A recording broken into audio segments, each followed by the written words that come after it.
Welcome back. Joining us today to discuss today's analysis is Comrade Chuba Uzo. He's a public affairs analyst. Thank you so much for joining us, Comrade Chuba. It's a pleasure having you here with us. Thank you for having me. Thank you for being here. President Bola Tinubu has named a former Chief of Naval Staff, Admiral Igbo Kete Ibaz, an administrator for Rivers State. The appointment was made after the president declared a state of emergency in the state and suspended Governor Siminalayi Fubara, his deputy Mrs. Ngozi Odu, and the state lawmakers for 6 months. Tinubu made the declaration on Tuesday during a national broadcast. By this declaration, the governor of Rivers State, Mr. Siminalayi Fubara, his deputy Mrs. Ngozi Odu, watched the national broadcast from the president yesterday night. And the suspension that has been, put on the governor of Rivers State. This Rivers crisis did not start today in this instance. But I'd love to get your thoughts on what you make out of this, declaring a state of emergency in a state that, has not really gotten into that point. And then the question is, does the president have the right to suspend a sitting governor of a state? Once again, thank you for having me. And like I would always say, people already know my stance. A couple of days before now, I had already started looking with deep analysis. I've been looking at the issues as they are. Let's take this emergency from the very roots. The state of emergency declared in Rivers State now from its root. Ask yourself what exactly transpired between the governor and the 27 House of Assembly members on the 23rd of November 2023. Till date, the Rivers people are yet to know the exact thing that transpired. If anybody does know that, I think it should be brought to the fore. Before they talked about the governor they want the assembly members intending to impeach the governor. We must ask ourselves this very all-important question: what really happened? To what end? What has the governor done? Because we know what the Constitution states about impeachment. What was the gross misconduct as at the time carried out by the governor that warranted a decision of the assembly or a majority supposedly at the time contemplating to impeach the governor? That is yet to be settled. On top of that, the governor that seems like it is the victim has not at any point in time come out to say, in the course of my findings, these were the reasons why the House of Assembly intended to impeach me earlier on, upon which I have made corrections, upon which I was not faulted, or I was not faulty. So the truth remains that it cannot be overemphasized. This is the reality. This is a script for those of us that are from the public palace viewpoint. We consider all of this a script being played out right before us. Okay, however, if I may cut you short there, you said this is a script. Yeah. The governor of Rivers State, Siminalayi Fubara, has actually made a statement this morning considering the suspension. In that instance, and he listed that he was ready to, abide by the rules until the suspension. In that instance, do you still say that it is a script that he is aware of that is actually being played? I have just told you that this is a script. From my own viewpoint, what rules is he abiding by? The judgment of the Supreme Court. Hitherto, before they got to the Supreme Court, what was the issue? And demand or decide to impeach the governor. What was their issue?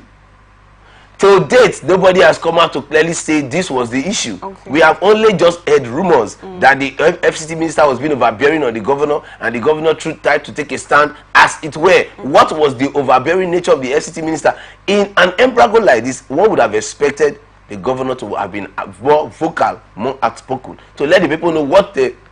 Because everybody believed that in the interest of the state, if they saw the people, like what we saw in Abuja, transpired here, where people were using machete and battle axes to bring down the doors of judges, I can assure you that there will be young people that will say no. They will equally get out there and try to confront them, and it might lead to a clash. And it was a justifiable intervention by the governor. Fast forward to now.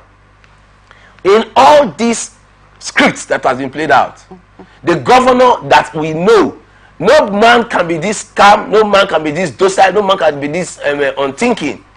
What you had about from 2023 November till March, a king in Abalama, the Akbalama king, His Royal Majesty Big Tom Tom, wrote a letter to the commissioner of police, wrote a letter to the city governor, wrote a letter to all security agencies of the state, and said, because of the defamatory statement of the FCT minister as regards to the job people, whether right or wrong, but within the context of his letter, made it clear that the IYC Eastern Region has said that they are going to have their convention in Abalama that same day.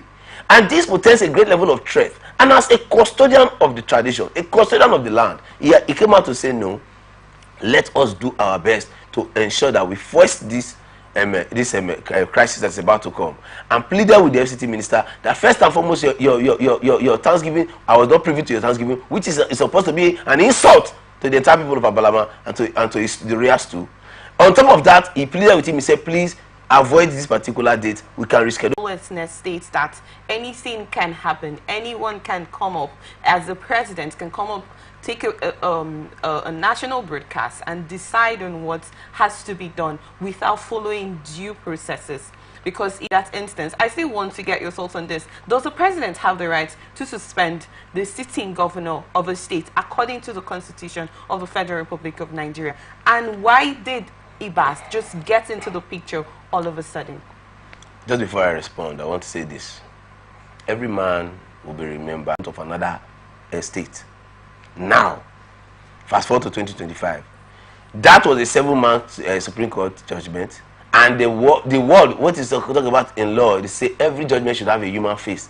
And it was seemingly so because you consider the fact that people needed to feed. You consider the fact that there are people who are giving their genuine service to work. Okay. And now you are going to stifle all of them because of the actions and inactions of some funny actors and characters who, for us, they just split themselves into the system. Now, jurisprudence, does the president have the right, as he followed the constitution? Does the FCT minister have the right to use public funds to buy form for all the assembly members, including the governor? He has not only alluded on public space once or twice. This is public knowledge. Does the Supreme Court, that knows that there's a running case in the lower court that is yet to be finalized in respect to defection, have the right by law, by all standards, to not make a pronouncement on the matter, knowing fully well that there is still time? What is pursuing the Supreme Court that makes it to be in a hurry to make that judgment? I can make both to say that constitutionality, as far as this APC government is concerned, has been thrown into the wind. We have seen embarrassing judgments. We have seen a funny arrangement from the PDP government to the APC government, but we have not seen rascality of this level at any time of governance. So whether we like it or not, like we will say, the Supreme Court is what? Supreme. Because it is supreme now, it is infallible, and it's fallible because it is supreme. Now the same way, the president of everything of the country, like you heard in his broadcast, no MSC, no. Top of that, you heard people had the temerity to come out and insult the governor clearly to his face, directly, and there were no suits that were even that followed suit. But yet they gave us the impression that there was an acrimony somewhere, that there was misunderstanding somewhere. I make both to say that we are not fools. So how does this script you have mentioned, how would this affect the state allocation of River State? Obviously now there's the state administration. The state administration will be released. There is no House of Assembly to sit for the governor to give them budget anymore. The state allocation will be released. What is the now? If we cannot, in good faith, say we no, for me, there has been no fighting anywhere. These have just been actors trying to play out a script for a particular interest and for a particular goal. What is that particular interest? What is the script you've just been the saying? The script I have deciphered is very clear and simple for me. And what is that script? There point in time declaration of emergency. Today we talk about a state that produces well over 30 to 40% of the country's revenue, injects into it, and the Supreme Court, in our wisdom, decides to withhold allocations to that state. And because one or two persons feel disgruntled and something has transpired now, and instead of good reason to come into play for people to sit on the round table and work out a lasting solution, the next thing is the state of emergency. Is it that all that is important about the Niger Delta is the resources that is here and that can be extracted? Is that all that it is to the Niger Delta? But we have people, governors have even gone into the bush to take selfies with bandits. And the governor sat down in El-Rufai, said to us that he has seen the people who came to Kajuru, to Southern Kaduna. Not a state of emergency, but I think that the actors have equally checked the roles that they have given to people, and they have come to see that maybe that might not be the best route to go, and possibly now a state of emergency being issued. Like you rightly in your preamble, you asked the question: has it really come to a state of emergency? As the happenings in Rivers State really brought us to a state of the government, both the sole administrator and even the federal government as well. Thank you so much on that. That was actually a thoughtful analysis. Thank you so much on that, Comrade Chuba. Moving forward, Ebonyi State unexcused absence during the State Executive Council meeting held on Monday. The Commissioner for Information and State Orientation, Jude Obo, announced this at a press briefing on the outcomes of the Executive Council meeting on Tuesday. The commissioners affected by the suspension are Solomon Azi of Grants and Donor Agencies, Victor Chukwu of Environment, and Ikeowa Obeme of Rural Development. Obo stated that the governor emphasized the importance of attendance and the diligent work ethics among public servants in the state. He also mentioned that the suspended commissioners would forfeit all privileges associated with their offices for the duration of their suspension. This is in line with His Excellency's resolve to complement the renewed hope initiative of the President Bola Tinubu-led administration to provide a conducive environment for both staff and corps members of the scheme, the commissioner said. I'd love to get your thoughts on this. This is more like beginning to have one issue or the other place. What do you have to make of this? I want to say that this is not an issue. This is a good one. It's governance. Unlike what we are seeing in River State, it is governance. You need to exert yourself as a governor. If you have appointees, you should be able to instill some level of discipline, as it were. And I think for me, the governor of Ebonyi State has done just that. Whether we like it or not, it is almost a norm in the civil service where people come to work at will. People act like the civil service job is a supplementary job. They have other options that are better off, but they are just using to complement whatever they are doing. And at the level of commissioners, I think this is a very good one. Every other commissioner will not only sit up. You heard the governor, he's clearly stated that all the rights and privileges will be withheld, yes. You understand, for this 6 months. It is important that if they, and because of their 6 month suspension, if they are appointees, and if they begin to act funny, frolic with other political parties and try to want to grandstand, it dismisses them from there. This is the way to go, because we are beginning to live in a place where order is almost thrown into the air. However, like if you see, I think the report was very, very succinct. Their absence was inexcusable because they never gave a formal explanation or excuse why they were not going to be in the meeting. Some people believe that the governor is just an opportunist, because that is what we have seen in Rivers State. Because if a person comes to tell you, I bought all the forms, I made you governor, after all, he said he did not want to be governor.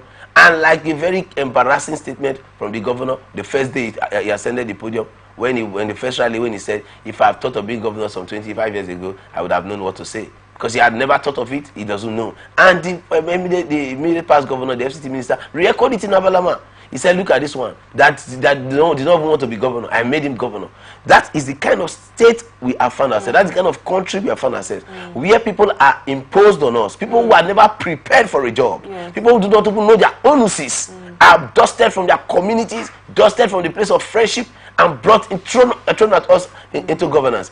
And they are bamboozled by figures, financial figures, and when they come into office, they are able to be able to know their left from their right. And in the light of that, Nwifuru is taking a different tone. He's saying to you that, you might be a very strong man. You have, yes, based on your antecedents, because what we know in a Nigerian political space, people are not really appointed because of antecedents or because of expertise or whatever, technocrat capacity. They are employed because of their commitment to party.